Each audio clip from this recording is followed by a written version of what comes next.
masa depan simpan labur, demi masa depan simpan labur, sembang-sembang ASMB. Assalamualaikum dan salam sejahtera kepada semua. Bersua kembali dalam episod terkini Sembang-Sembang ASMB di mana saya dan panel jemputan akan mengupas pelbagai isu berkaitan pelaburan dan perancangan kewangan. Persekitaran dan gaya hidup hari ini memberi tekanan kepada ramai antara kita untuk saling bersaing. Dengan adanya media sosial, tekanan rakan sebaya atau peer pressure menyemarakkan keinginan ramai untuk kita bersaing dalam pelbagai aspek kehidupan walaupun terpaksa berbelanja melebihi kemampuan. Sudahnya, ramai terperangkap dalam beban kewangan berlebihan kerana mereka tidak lagi segan untuk berhutang. Malah ada yang menjadikan kad kredit dan juga pinjaman peribadi menjadi sumber kewangan. Tanpa mereka sedar, akhirnya mereka bekerja untuk membayar hutang. Bukannya menikmati kehidupan. Jika anda berada dalam situasi ini, pada masa ini, bagaimana untuk anda membebaskan diri daripada beban hutang berkenaan? Bagaimana pula untuk kembali mengawal hidup anda? Untuk menjawab persoalan ini, kita akan bersama dengan Puan Nirmala Supramaniam, Ketua Jabatan Pendidikan Kewangan Isi Rumah, Agensi Kaunseling dan juga Pengurusan Kredit AKPK untuk mengupas tajuk Terbeban Hutang, Bagaimana Pulih Semula. Untuk makluman penonton semua, AKPK merupakan agensi di bawah Bank Negara yang bertanggungjawab membantu individu dengan hutang keterlaluan untuk menyusun semula hutang mereka. Semua perkhidmatan yang ditawarkan AKPK adalah percuma. Apa khabar Puan? Khabar baik. Alhamdulillah. Baik Puan, dekat sini saya ada fakta yang saya perlu baca, jadi please allow me. Satu tinjauan yang dilakukan oleh Bank Negara Malaysia BNM menerusi kaji selidik keupayaan dan rangkuman kewangan FCI 2021 mendapati bahawa 30% rakyat Malaysia terbeban dengan hutang yang dimiliki oleh mereka sejak awal bekerja. Hutang-hutang itu pula terkumpul untuk tujuan gaya hidup yang tidak produktif dan sebahagian besarnya didorong kebimbangan jika terlepas menikmati gaya hidup mewah. Jadi untuk mereka yang sudah memiliki hutang berlebihan ini, apa agaknya cara paling baik untuk mereka menyusun semula hutang mereka ni? Kalau sudah ada masalah hutang yang berlebihan tu, so selalunya yang kita sarankan ambil langkah 4A ni. So 4A, 4A ni first thing, yang pertama sekali kena akui. Akui. Sebab ramai dia tidak mengakui yang dia ada masalah ya. So bila ada masalah, kita akan fikirkan tak apa, akan ada duit dan sebagainya. So jadi akui dulu ada masalah. Bila kita dah akui dan kita sedar yang kita ada masalah, barulah kita boleh mengambil langkah yang seterusnya, iaitu analisa. Iaitu so kita analisa semula apa yang kita berhutang, berapa jumlah kita dan sebagainya. So kita analisa dan itu penting untuk kita tahu sebenarnya berapa yang kita berhutang. Barulah kita boleh ke tindakan yang seterusnya, iaitu ambil tindakan. So ambil tindakan, kita tengok yang mana kita perlu bayar dan sebagainya, dan bagaimana kita nak bayar, apa yang kita nak kurangkan dan sebagainya. Dan kalau semua ni tidak dapat dilakukan dengan sendirinya, maka kita ke A keempat, iaitu bolehlah datang ke AKPK. Kami boleh membantu. Penyelesaiannya, kesudahannya ke AKPK. Baiklah, memang ada cara untuk kita susun ataupun langsaikan hutang kita. Yang penting sekali kita kena committed dan juga berdisiplin. Okey, dan bagaimana caranya supaya kita tidak terlebih hutang pula? Sebab bila masanya dan bagaimana kita tahu yang kita sepatutnya berhenti menambah hutang? Bila kita mengambil pinjaman, antara satu faktor yang perlu kita lihat ialah tahap keupayaan kita. Jumlah berapa yang kita sepatutnya boleh ambil. So di sini yang penting ialah kita tahu nisbah hutang kepada pendapatan. Okey, nak tahu ni. So nisbah hutang kepada pendapatan ialah daripada pendapatan kita, berapa peratus yang boleh kita gunakan untuk bayar ansuran bulanan untuk setiap pinjaman. So katakan seseorang tu baru mula bekerja, dia dah ambil pinjaman kereta selalunya. So katakan gaji dalam RM3,000, RM2,500 dan sebagainya, dia dah ambil pinjaman kereta. So dia mungkin dah bayar, mungkin kereta tu mungkin dalam 800 ke dan sebagainya daripada gaji dia. So mungkin itu dah 30% ke 40% daripada gaji dia dah pergi untuk bayar pinjaman. So jadi dia sepatutnya tidak mengambil apa-apa pinjaman yang lain lagi. Sebab apa yang kita sarankan, daripada gaji kita jangan melebihi 40%. Okey, jangan melebihi 40% daripada gaji anda untuk membayar hutang. Yes, untuk membayar ansuran baik. dan hutang. Ya. Baik. Jadi sebelum kita membuat hutang, ada perkara-perkara teknikal yang kita patut tahu seperti charge faedah, jumlah ansuran bulanan, penalti dan sebagainya. Betul? Tetapi bagaimana pula kalau kita nak memilih jenis hutang? Boleh yang kita boleh ambil ataupun bagaimana sebaiknya yang kita elakkan? Okey. Kalau kita nak ambil sebarang hutang, kita kena yang seperti yang saya kata tadi, tengok tahap keupayaan ya. Lepas tu yang kita perlu tengok ialah tujuan kita mengambil hutang tu. Okey.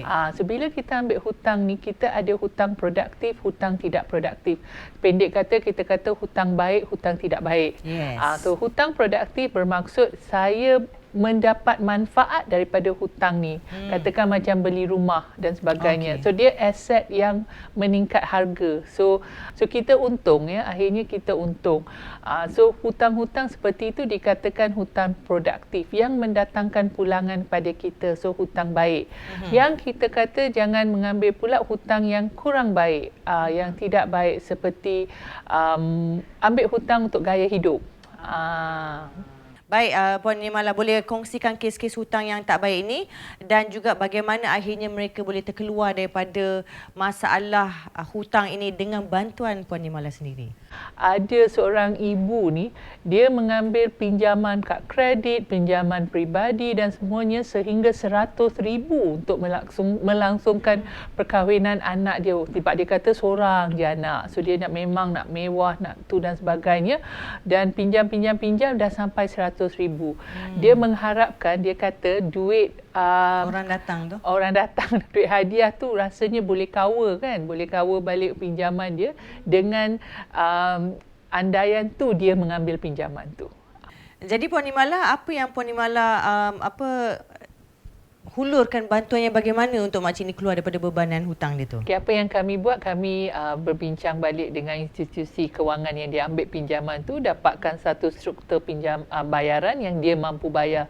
So kita tengok balik pada pendapatan dia, berapa yang sebenarnya dia mampu, dan kita masukkan dia dalam satu program di mana dia akan bayarlah jumlah tu sehingga dia dapat habis. Baik, nampaknya Puan Nimala, pokok pangkalnya bermula daripada diri sendiri. Kita kena tekad dan juga berdisiplin kalau kita nak pinjam, dan jangan sampai in the end of the day nanti kita dibelenggu dengan hutang piutang pula. Okey, tadi Puan Nimala ada menyatakan yang mereka ini perlu mula menabung. Betul, dan macam mana kita nak nasihatkan mereka supaya menabung dan membuat pelaburan sedangkan diorang ni sebenarnya tak cukup duit. Jadi macam mana kita nak nasihatkan diorang ni?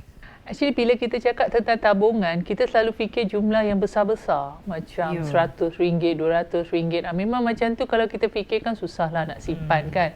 Tapi kalau sekadar RM1 sehari, RM5 seminggu dan sebagainya, itu lebih mudah. So apa yang kita nak bagi, kita pernah jumpa ya kes-kes di mana kita nasihatkan, okay, simpan sikit-sikit walaupun RM1 sehari, sebulan tu dah ada RM30 ke apa. Lepas tu kita kena lihat semula kepada belanja kita. Okay, di mana sebenarnya yang kita boleh kurangkan. Ada kalanya kita ada perbelanjaan yang sebenarnya yang kita tak gunakan. Contohnya macam subscription. Kita banyak buat tapi kadang-kadang kita tak guna. So mungkin itu antara yang kalau kita kurangkan, macam katakan antara rangkaian pun ada, mungkin RM60, RM70 sebulan, kita kurangkan dah beratus setahun. So duit tu kita boleh gunakan untuk bayar pinjaman dan hutang pula. Betul. Sebenarnya dia kena banyak buat pemeriksaan.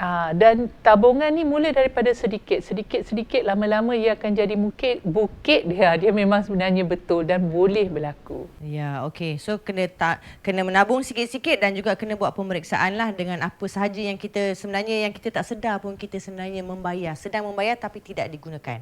Baik, harap-harap tidak begitu ya dengan Chef Fendi dekat dalam dapur sekarang ni. Segala apa bahan yang dia pakai RM15 itu dia guna untuk masak menu kita sebentar lagi. Dan sekarang ini apa kata kita berehat seketika dan kita akan kembali selepas ini.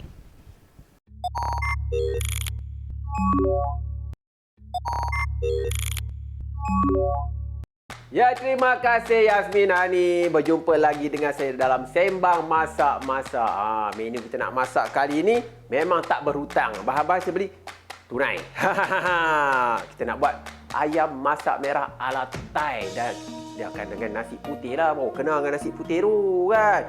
Menggunakan bajet RM15 saja kita masak untuk 3 orang makan. Bahan-bahannya ayam yang telah direbus. Cantik. Lepas tu kita ada juga sayur-sayur sikit, ada lobak merah, bunga kobis, tomato dan bahan untuk menumis kita ada di sini. Ni dia, bawang putih, bawang Holland, cili padi, ada sikit daun limau dan kita ada cili kisar. Yang ni memang lain pada lain. Kita gunakan ni dia, sos labu. Kalau tak ada sos labu ni, kita boleh gunakan sedikit pewarna merah untuk menaikkan warna merah. Nama pun ayam masak merah ala Thai kan. Sedikit sos ikan, sos cili, sos tomato dan juga sos tiram. Itu je bahan-bahannya. Mudah sangat. Mula-mula saya nak buat apa? Nyalakan api, panaskan kita punya kuali, masukkan sedikit minyak untuk menumis bahan-bahan yang sebutkan tadi tu. Nak pula dekat kredit. Itu yang tak bagus tu. Bawa kat kredit tu pergi. Zaz.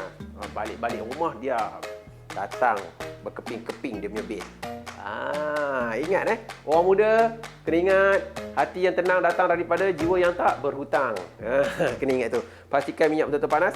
Kita masukkan bahan-bahan yang saya cakapkan tadi untuk menumis. Mana sebenarnya sudik tadi tu dah. Boleh dah sudik ni pun tak apa dah. Baik, kita masukkan bawang besar ataupun bawang Holland. Masukkan terlebih dahulu. Kita bagi dia layu-layu sikit sebab apa? Ayam masak merah ni sangat mudah untuk disediakan dan cepat sebab apa? Kita dah rebuskan dah terlebih dahulu ayam tu.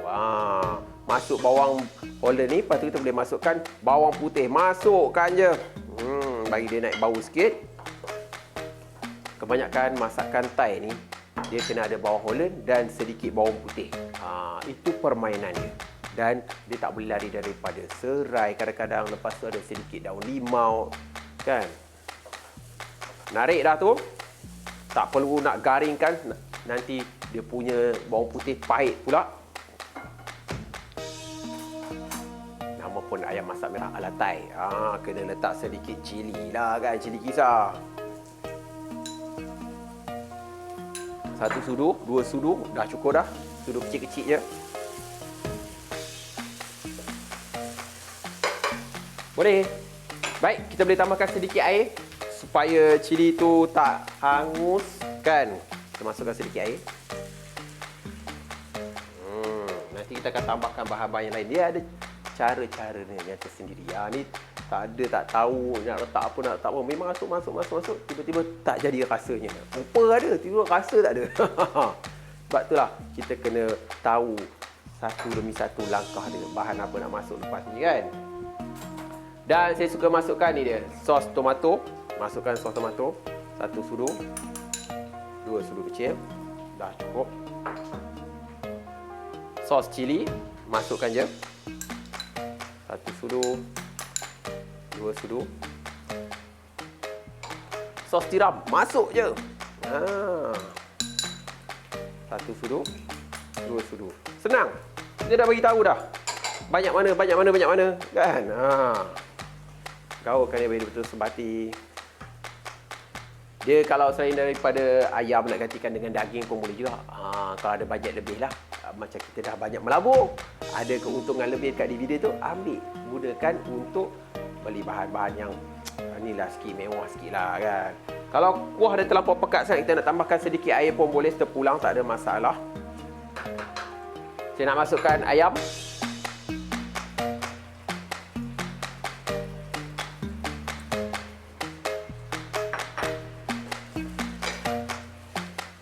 Gaul dia begitu sebati. Kalau kurang dia punya apa ni, kuah dia, kita boleh tambahkan sedikit lagi. Kan? Sebab apa kita nak masukkan bahan-bahan yang lain lagi. Okey. Jangan banyak sangat, agak-agak je. Dia ayam masak merah. Warna tak berapa nak merah lah. Orang tanya, kenapa kita tak masuk ni lagi 2 bahan ni. Kan? Ada di sini. Itu dia. Macam kicap ni. Kicap. Macam sos ikan ni kita masukkan je semua. Kan? Okey. Okey, masukkan je semua sos ikan. Dan ni dia, sos lambu. Nampak? RM15. 3 orang makan. Sangat menjimatkan. Sos lambu kita masukkan sedikit demi sedikit. Kalau tak ada sos lambu ni, kita boleh gunakan sedikit pewarna merah. Tapi jangan banyak sangat lah. Kan? Ni nak menaikkan warna merah dia. Kalau kurang, kita boleh tambah lagi. Cantik. Ni dia. Satu sudu lagi. Dah cukup dah. Dan kalau nak rasa pedas, nak menaikkan lagi aromanya, kita boleh tambahkan sedikit lagi. Ini dia cili padi. Masukkan je sedikit cili padi. Dan juga ni dia, daun limau untuk aromanya. Perasakan dengan sedikit serbuk ayam. Jangan banyak sangat sebab apa? Sos ikan tu dah masin dah. Dan sedikit garam. Sayur-sayur ni masukkan je semua. Ada lobak merah, tomato dengan bunga kobis ni masukkan je semua. Sebab saya nak sayur tu masih lagi segar-segar, rangup lagi.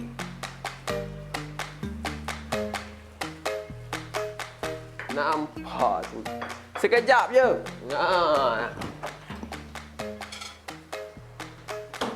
Dah boleh padamkan api. Nampak kejadian itu. Wangi, cantik. Dan sangat sesuai kita hidangkan dengan nasi putih. Mari kita senukkan dekat nasi putih kita lah. Itu dia.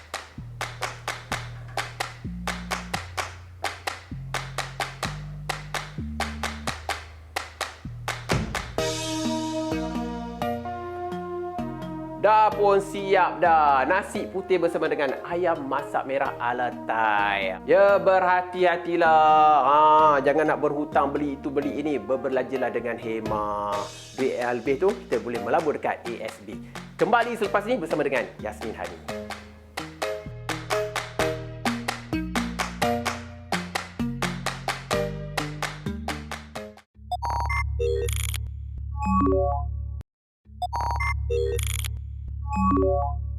Terima kasih Chef Andy. Untung ya kepada semua penonton dekat rancangan ini sebab apa diorang dapat ilmu macam mana nak menguruskan kewangan mereka dan juga dapat resepi-resepi yang murah, sedap dan juga mudah daripada Chef Andy kita. Jadi sekarang ni kita tahu ya barang-barang bahan basah dekat yang untuk masak ni sebenarnya tak murah. Jadi sekarang ni apa pandangan daripada Puan Imala sendiri, mereka yang menggunakan kad kredit untuk menampung perbelanjaan harian mereka? Bahaya itu yang boleh dikatakan.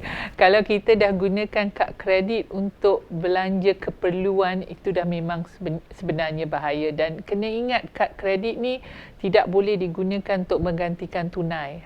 Maksudnya bukan tidak menggantikan tunai. Maksudnya bila saya tak ada tunai tu, saya nak guna kad kredit. Dia tak boleh macam tu. Kad kredit ni sebagai satu alat pembayaran sahaja. Maksudnya bila saya tak nak bawa tunai lebih ke dan sebagainya, saya nak guna kad kredit. Tetapi kalau saya tak ada duit tu dan saya ingin juga beli dan saya gunakan kad kredit, maka ia sudah hutang. Dan bila kita berhutang untuk keperluan, maka itu sudah tanda-tanda awal masalah kewangan sebenarnya.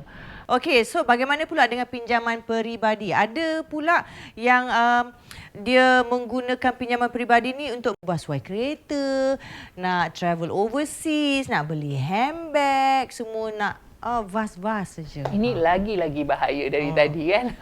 Sebab pembiayaan peribadi ni kita dah upfront ya. Kita dah upfront, dah kira bunga, dah kira keuntungan dia. So lagi kalau kita nak ambil ni, boleh dikatakan seperti yang tadi kita cakap lah, dia kena untuk pinjaman yang produktif. Macam gaya hidup untuk pergi melancong, beli handbag dan sebagainya, memang tu akan lebih membebankan kita. Sebab pinjaman peribadi ni kos yang tinggi. Ya, kita kena ingat dia kos yang tinggi.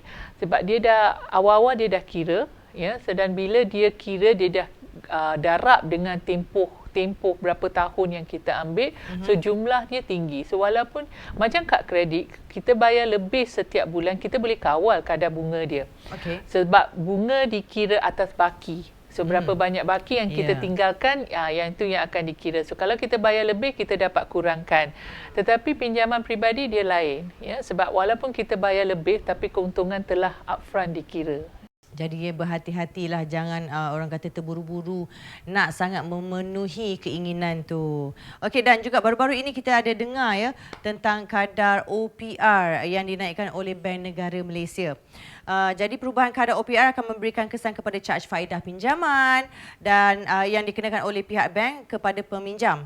Jadi apa sebenarnya OPR ini dan mengapa kadar ini sering berubah-ubah? Okay. So overnight policy rate ni OPR ya, jadi kadar semalaman ni dia sebenarnya bergantung pada kos bank ya. So bila bank negara menaikkan kadar ni, maka kos kepada bank juga akan naik dan ini akan menjadikan kos pinjaman kita naik. Yang ini sebenarnya akan menjejaskan pinjaman-pinjaman yang berdasarkan kadar terapung floating rate. Di mana selalu kita nampak BR base rate ya. Kalau kita ambil pinjaman rumah di mana kita nampak BR +1 ke -1 ke dan sebagainya. So pinjaman-pinjaman yang berdasarkan tu yang akan terjejas. Macam pinjaman-pinjaman yang kadar tetap yang sama rata, dia dah upfront dalam agreement, memang yang tu dia tidak akan terjejas. So kita kena tahu macam pinjaman rumah, pinjaman peribadi yang berdasarkan BR rate, maka kita kena cek di institusi kewangan tu untuk lihat berapa banyak ansuran kita naik, sebab kadar kita naik, bila kadar BR naik, kadar ansuran kita juga akan naik. Baiklah Puan, sebelum kita nak merasa air tangan chef ni, apa yang dia masak hari ini, apa yang dia akan offer kepada kita, saya ada maklumat penting untuk bagi tahu dekat semua penonton dekat rumah sana, di mana ASMB menawarkan hadiah yang bernilai RM1,000 menerusi trivia labur sembang-sembang ASMB ini. Apa yang anda harus lakukan adalah layari laman web www.asmb.com.my yang sedang dipaparkan untuk mendapatkan 5 soalan yang anda boleh jawab nanti. Klik pada borang penyertaan trivia labur sembang-sembang ASMB dan jangan lupa untuk follow Instagram ASMB untuk menjadi ataupun layak muncul sebagai pemenang. Dan saya ucapkan all the best, good luck, minta-minta dapat, dan kita pasti dapat rasa masakan daripada chef selepas ini. Ya Yasmin, Puan. Tadi masa perempuan duk sembang tadi kan dengan Yasmin tadi, ni dah siap dah ayam masak merah ala Thai. Yes. Bajet RM15 saja. Nak jimat kan? Mana tahu duit lebih-lebih tu boleh guna bayar hutang. Betul atau melabur. Tadi saya duk dengar dekat pasal OPR dengan pinjaman, baru saya tahulah apa kaitan dia tu. Dan saya nak tanya juga Puan ni. Kan orang ni sekarang duk risau pasal OPR naik. Lepas tu yang sekarang masih lagi duk pertimbangkan nak ambil pinjaman atau nak ambil tak ambil. Takut pinjaman tu ada OPR yang tinggi. Nasihat Puan macam mana? OPR ni macam yang diceritakan tadi kan, dia overnight policy rate. So dia overnight policy rate. So dia boleh dikatakan dia akan naik, dia akan turun ya. So dan kita kena bersedia untuk yang ni, OPR ni. Okay, katakan contoh kan, nak beli rumah. Okay, of course nak beli rumah kita kena ambil pinjaman, betul? So jadi bila kita nak ambil pinjaman, kita kena fakturkan okey berapa kos pinjaman tu ya. So jadi boleh saya tahu saya mampu ke tak untuk membeli. So jadi kos OPR akan naik, jadi kita kena sentiasa bersedia kalau dia naik, mampu tak saya untuk beli. Ini kisahnya mampu tak mampulah. Ya. Itulah bayar dia. balik jangan hutang. Kalau tak mampu janganlah hutang. Betul lah. Baik. Terima kasih Puan. Makanan penting tu. pun dah tersedia, yang dibungkus pun dah ada kat sini. Terima kasih sangat. So tak payah berbelanja hari ni. Betul, hari ni jimat duit. Jimat duit. Betul. Okey, terima kasih Fendi. Terima kasih Puan Nimala. Baik, sebab ialah sudi bersama dengan saya dalam sembang-sembang ASNB ini untuk mengulas dan menjelaskan mengenai pengurusan hutang dan bagaimana untuk keluar daripada bebanan hutang berlebihan sekiranya kita sudah terjebak dalam perangkap kewangan yang membebankan ini. Baik, saya berharap yang kami kongsikan dalam episod kali ini akan dijadikan sebagai panduan untuk anda semua dalam mengurus kewangan untuk kehidupan yang lebih baik lagi. Kita jumpa lagi dalam episod yang akan datang pada waktu dan hari yang sama. Assalamualaikum. Okey, yang pasti makan ni tak payah bayar. Tak. Chef.